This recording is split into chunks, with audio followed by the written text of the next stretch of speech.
দান করলে কি সম্পদ কমে নাকি বাড়ে? আওয়াজ করে বলেন, কমে না বাড়ে? বাড়ে। যেটা দান করেন, কামাসালি হাব্বা আম্বাতাত সাবআ সানাবিলা ফি কুল্লি সুমবুলাতিন মিয়াতি হাব্বা।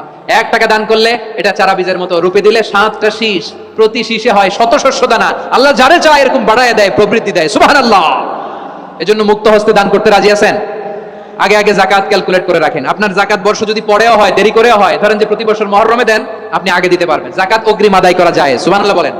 বিষ্ণু ঈসা ইসলাম রমাদানে এত দান করতেন, কানা আজওয়াদান নাস, কিন্তু রমাদানে আজওয়াদুন নাস আজওয়াদু বিল খাইরি মিনার রিহিল মুরসালা। প্রবাহিত বাতাসের চেয়ে বিষ্ণু নবী আরো বদান্যতা বেড়ে যেত। প্রবাহিত বাতাস যেমনি সবাইরে বাতাস দেয়, আস্তিক নাস্তিক মুমিন কাফির সবাইকে শীতল করে দেয়, তেমনি নবীজির রমাদানের দান ছিল এমন, কেউ নবীর কাছে চেয়ে ফিরে গিয়েছে এর নজির নাই। জোরে বলেন সুবহানাল্লাহ। রমাদানে দান করব, ইফতার শেয়ার করব। কাউকে ইফতারি করালে সারাদিন রোজা রেখে তার যে সওয়াব, আপনি ইফতার করানোর কারণে আপনার আমলনামায় ওই সওয়াব আল্লাহ ঢুকাই দিবেন। পড়েন সুবহানাল্লাহ।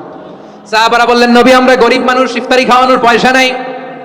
আল্লাহর হাবিব বললেন, ওয়ালাউ বিমাজকাতি লাবান, 1 ঢোক দুধ, ওয়ালাউ বিতামরা, 1টাও খেজুর, ওয়ালাউ বিশারবাতিমা, 1 ঢোক পানি খাইয়েও যদি কারো রোজা ভাঙাও, তারপরে ওই সওয়াব তোমার আমলনামায় দিবে কে? কদর তালাশ করুন, রমজানের সবচেয়ে দামি সময়। বিষ্ণু বলেন, মান হুরিমা খাইরাহা ফাকাদ হুরিম, যে কদর মিস করলো সে সব মিস করলো, হি ইজ দ্য লুজার। আর 1000 মাসের চেয়েও সেরা, 1000 মাসে হয় 83 বছর 4 মাস। 83 বছর 4 মাস টানা ইবাদত করলে যেই সওয়াব, কদরের রাতে ইবাদত করলে অতটুকু সওয়াব আপনি পাবেন। আল্লাহ সেটা বলে নাই, আল্লাহ বলে তার চাইতো বেশি সওয়াব দিয়ে আপনার আমলনামা ভরে দিবে কে?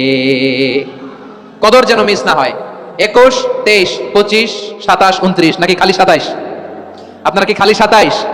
হ্যাঁ না, ফালতামিসু ফিল আশরিল আওয়াখিরি ফিল মিনাল বিত্রি, রমজানের শেষ দশকের বেজর রাতগুলোকে কদর হিসেবে তালাশ করো। আল্লাহর হাবিব সাল্লাল্লাহু আলাইহি ওয়াসাল্লাম শেষ 10 দিন টানা ইবাদত করতেন, টানা ইবাদত। ইদা জাআল আশরু আহইয়াল লাইলা আইকাযা আহলা ওয়া জাদ্দা ওয়া শাদ্দাল মিজার, সারা রাত জেগে ইবাদতের নজির নবীজির নাই, শুধু রমজানের শেষ দশক ছাড়া। সুবহানাল্লাহ বলেন। নিজেও ঘুমাতেন না, ফাতেমা রাদিয়াল্লাহু তাআলা আনহু, আলী রাদিয়াল্লাহু তাআলা আনহু কাউকে ঘুমাতে দিতেন না, সবাইকে জাগিয়ে তুলতেন। আমরা সারা রাত জেগে ইবাদত করব, রাজি আছেন তো? কদর যেন আমাদের মিস না হয়। আজকে থেকেই ক্যালেন্ডারে মার্ক করে রাখেন, সব কাজ পেছনে ফেলে, সব ব্যস্ততাকে পেছনে ফেলে ইবাদতের জন্য আমরা প্রস্তুত থাকবো কদরের রাতে। কোনোভাবে কদর যেন আমাদের মিস না হয়।